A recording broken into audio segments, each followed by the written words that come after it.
ചിരട്ടകൾക്ക് 349 രൂപ വരെയാണ് വില. ഡിസംബർ 2025 ചിരട്ട വില സംബന്ധിച്ച് കൃത്യമായ റിപ്പോർട്ടുകൾ ലഭ്യമല്ലെങ്കിലും 2025 മെയ് മാസത്തിലെ മാധ്യമ റിപ്പോർട്ട് പ്രകാരം ചിരട്ടയ്ക്ക് മൊത്ത വില കിലോയ്ക്ക് ഏകദേശം 31 രൂപയാണ്.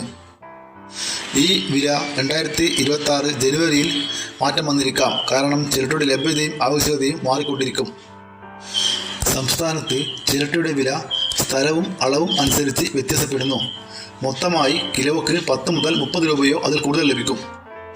ഓൺലൈനിൽ 3 കിലോ പാക്കറ്റിന് 200 മുതൽ 230 രൂപ വരെ വിലയുണ്ട്. ഏറ്റവും കൂടുതൽ വില ലഭിക്കുന്നത് ഓൺലൈൻ വിപണിയിലാണ്. 1 കിലോ ചിരട്ടയ്ക്ക് നാട്ടിൻപുറത്തെ ആക്രിക്കടകളിൽ 20 രൂപ മുതൽ ലഭിക്കുന്നുണ്ട്. പാലക്കാട്ടു നിന്നും തമിഴ്നാട്ടിൽ നിന്നും എത്തുന്ന മൊത്ത കച്ചവടക്കാരാണ് ഇത് സംഭരിച്ച് കൊണ്ടുപോകുന്നത്. കാഞ്ഞിരപ്പള്ളിയിലെ ആക്രിക്കടയിൽ നിന്ന് ഒരു മാസം 4 ലോഡ് ചിരട്ട കയറ്റി അയക്കുന്നുണ്ട്.